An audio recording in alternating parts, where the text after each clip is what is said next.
कोण तुम्ही? कुठून आलात? आणि आमच्या साक्षीकडे काय काम आहे तुमचं?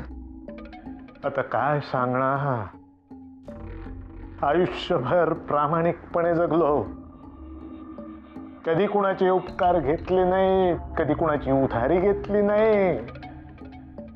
पण आता या म्हातारपणी या पोराच्या शोधात माझं मरण जवळ आलेलं असताना वणवण भटकावं लागतंय. हो,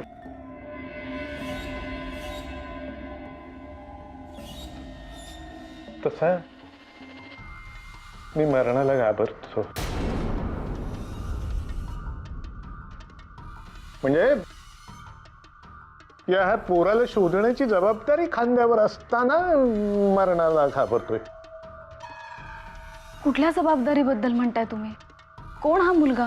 तुम्ही त्याला चांगलंच ओळखता. खरं तर तुम्ही सारे त्याला चांगलंच ओळखता. तेव्हा मेहरबानी करून माझ्या म्हाताऱ्याचा अंत बघू नका. मला सांगा रे, माझा राज कुठं आहे?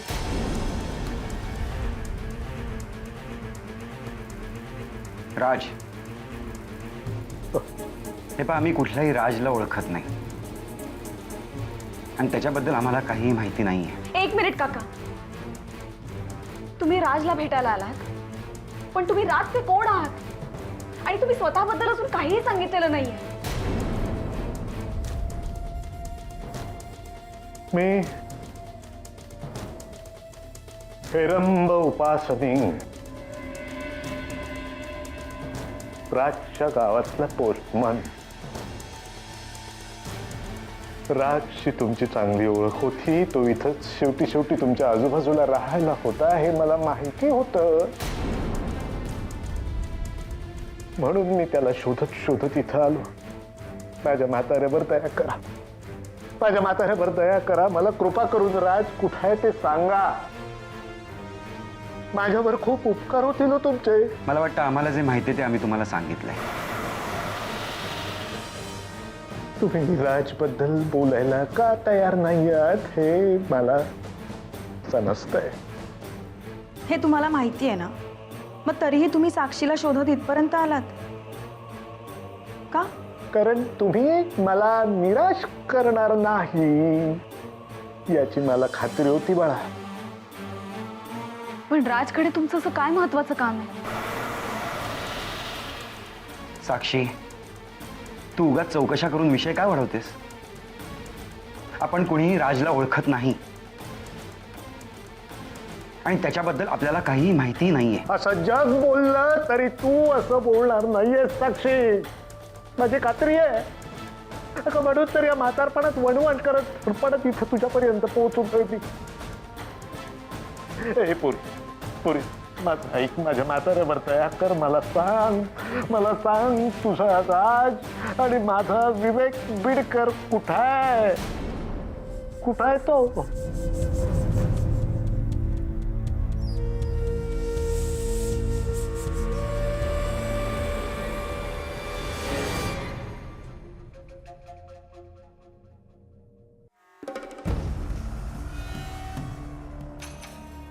इतके अस्वस्थ का आहात साईमा? आज पहिल्यांदा राजपुरोहितांच्या बोलण्यावर आमचा विश्वासच बसत नाहीये. देव करो आणि त्यांची वाणी खोटी ठरो.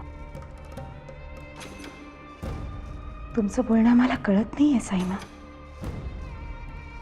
राजपुरोहितांच्या भविष्यवाणीवर आजपर्यंत आपण नेहमीच विश्वास ठेवत आलात, म्हणून तर त्यांना बोलवण्याचं प्रयोजन असतं.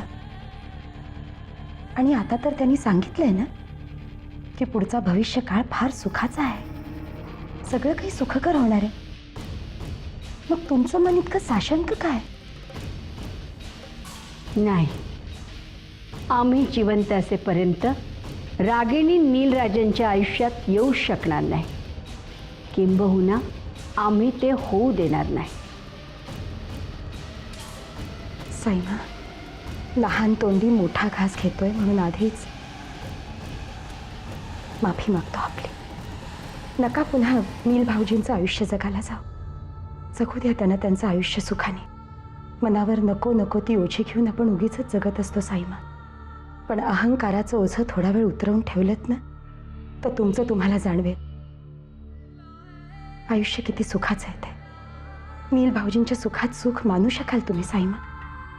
आईपणाचं भाग्य नाही मिळालं आम्हाला, पण तरीही आम्ही त्यांच्या भावना समजू शकतो. तुम्ही तर त्यांची आई आहात. मग त्यांचं मन तुम्हाला का वाचता येत नाहीये साईमा?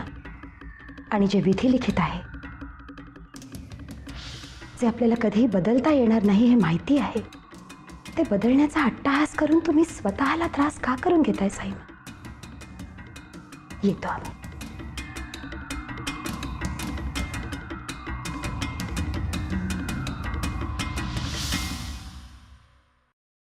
खरं तर तो फक्त अण्णा आणि माई बिडकरांचा मुलगा नव्हताच. सगळ्या आंबिवली गावानं त्याला आपला मुलगा मानलं. नाही तो होताच तसा हुशार, प्रेमळ, अभ्यासात अव्वल. शिक्षण संपवून तो नोकरीला लागला तेव्हा वाटलं आता माई आणि अण्णांचे कष्ट संपले. विवेक त्यांना चांगले दिवस दाखवणार. घडलं भलतच घडलं. आपल्या मुलाचं कर्तृत्व पाहायला निघालेल्या माई आणि अण्णांवर त्या दुष्ट हल्लेखोरांनी सरळ हल्ला चढवला.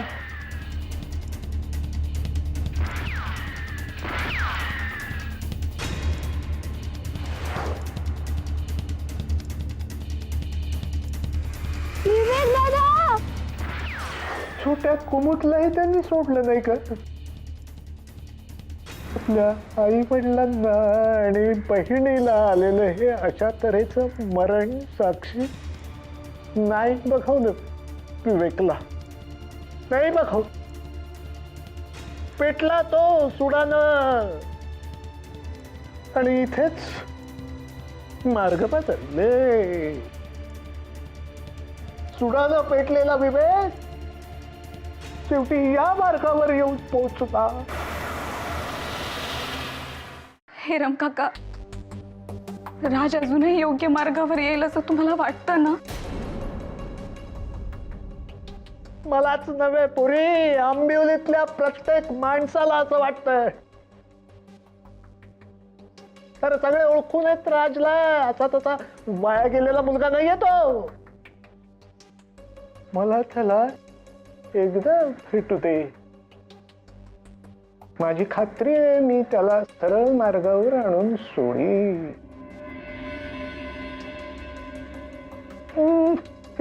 पण मला भीती वाटते मी त्याला भेटायच्या आधी जर पोलिसांनी त्याला गाठलं तर. नाही नाही, मी विनंती करतो पोरी, मला सांग माझा राज कुठे. मला सांग. मला माझ्यासाठी नको, राजसाठी तरी सांग माझा राज कुठे.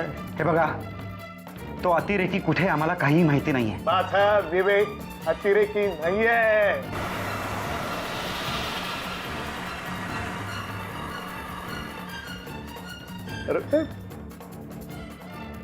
परिस्थितीमुळे वाट चुकलेला तो एक गोड मुलगा आहे.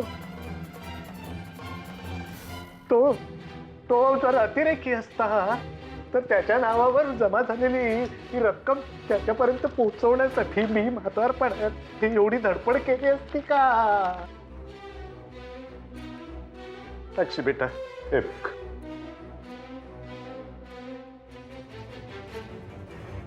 काका, हे काय? विवेकच्या अण्णा आणि माईंनी काबाड कष्ट करून त्याच्या नावे पोस्टात साठवून ठेवलेली ही रक्कम आहे पोरी.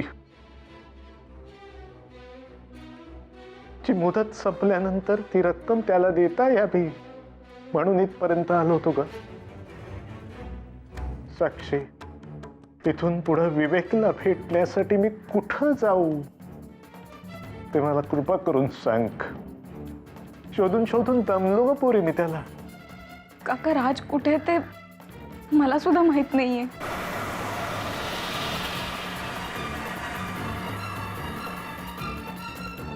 ठीक आहे, तुझ्या बोलण्यावर मी विश्वास ठेवतो पोरे. जाता जाता एकच विनंती आहे, ही रक्कम तू तुझ्याजवळ ठेव. आणि राज आला की त्याला दे. आणि माझा फोन नंबर देखील दे. त्याला म्हणावं, तुझा हा हेरंब काका तुझा आवाज ऐकण्यासाठीच फक्त जगतोय रे. आवर्जून एक तरी फोन कर म्हणा. घे. 1 मिनिट साक्षी.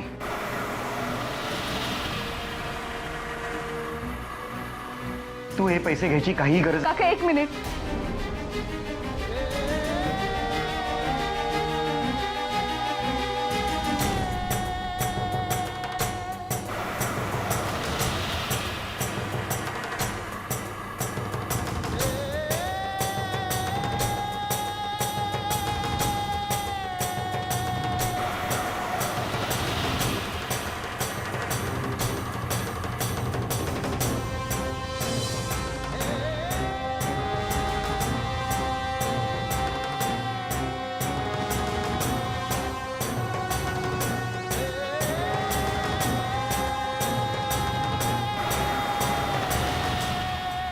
काळजी घे बाळा.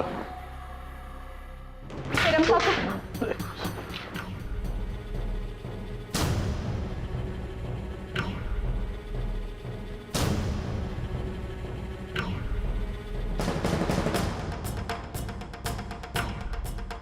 देऊ, हा शुद्ध वेडेपणा आहे.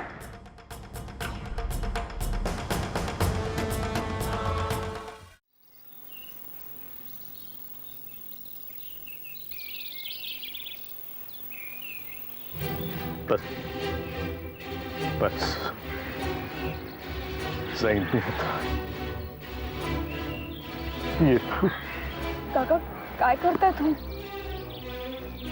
हात जोडून विनंती करतो पोरी तुला, राजबद्दल काहीही कळलं मला आवर्जून कळवशील ना?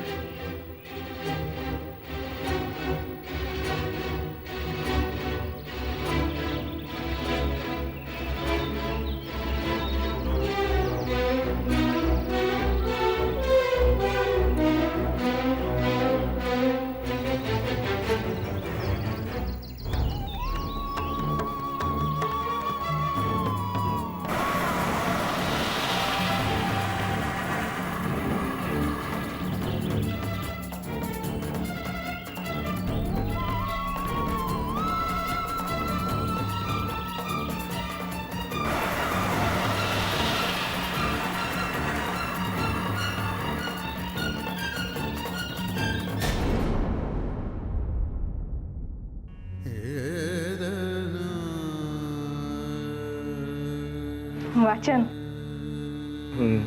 कसं वाटतंय? बरं आहे. काय म्हणाले डॉक्टर? सांगते, औषधं घ्यायची वेळ झाली, आधी औषध घे.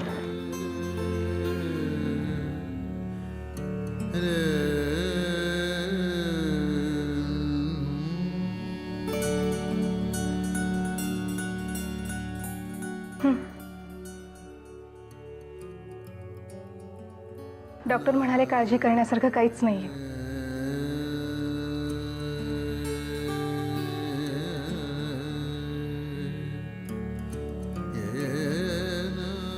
असं काय पाहतोस माझ्याकडे? रागिणी, तुझं मंगळसूत्र कुठे आहे? भैया साहेबांनी माझ्या मंगळसूत्राचा सौदा केल्यापासून मी ते कधीच घातलं नाही. दुर्दैवी होता मी रागिणी की आम्हाला भैया साहेबांसारखे भाऊ आहेत. पण लक्षात ठेव, त्यांनी जो तुझा अपमान केलाय तो आम्ही विसरणार नाही. या आजारपणातून बरे झाल्यावर प्रत्येक गोष्टीचा बदला घेणार होता मी. तुझ्या तोंडी ही बदलाची भाषा नाही शोभत नील. जे घडायचं होतं ते घडून गेलं. आता भैया साहेबांचा विचार करण्यापेक्षा आपण आपल्याबद्दल विचार करूया.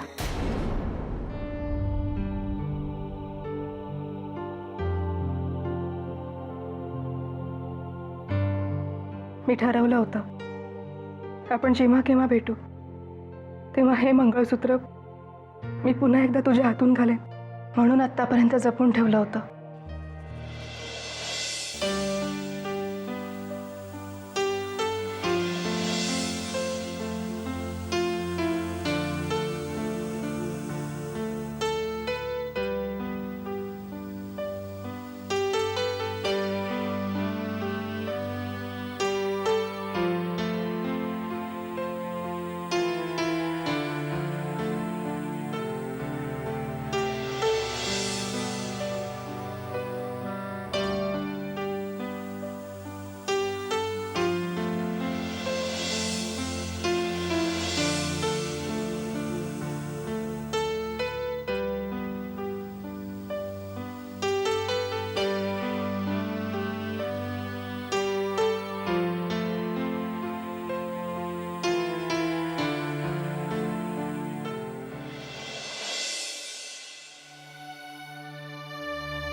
साक्षी,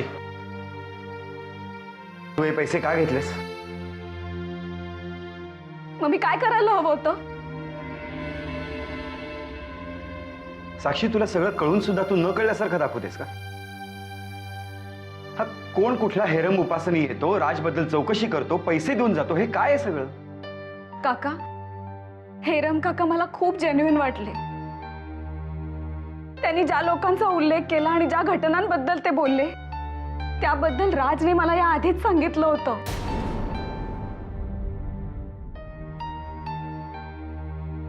साक्षी, तू राजबद्दल स्वतःला किती वेळा फसवून घेणार आहेस अजून? हे बघ, कुठलाही हेरम उपासनी आता राजला परत आणू शकत नाहीये.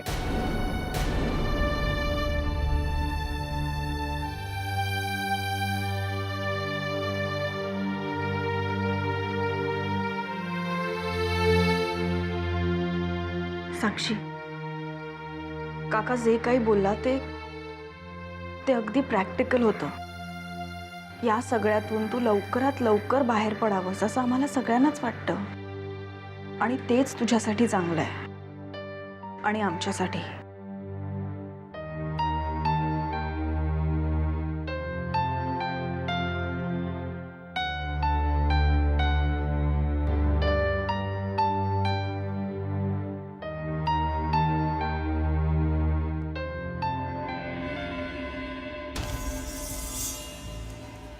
रागिणी,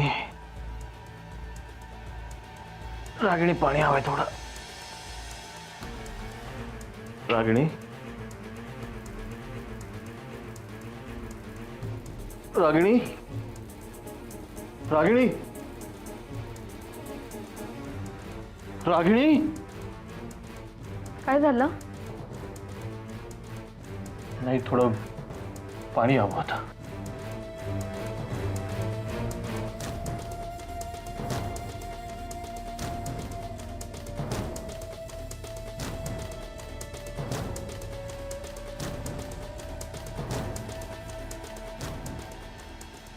रागिणी कुठे गेली? माहिती नाही मला. मॅडम जाता जाता तुमच्याकडे चिठ्ठी ठेवून गेली.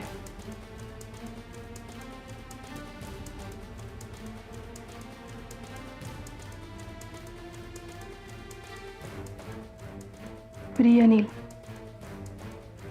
मला माफ कर.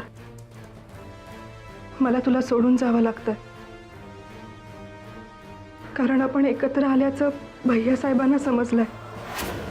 त्यांनी मला प्रत्यक्ष भेटून धमकावलंय की मी तुला सोडून गेले नाही तर तुझ्या जीवाचं बरं वाईट करतील ते. आज तुझा जीव वाचवण्यासाठी मला पुन्हा तुला सोडून जावं लागतंय. आता पुन्हा आपली भेट कधी होईल ते माहित नाही. नी काळजी घे आणि शक्य झालं तर मला माफ कर. तुझी रागिणी.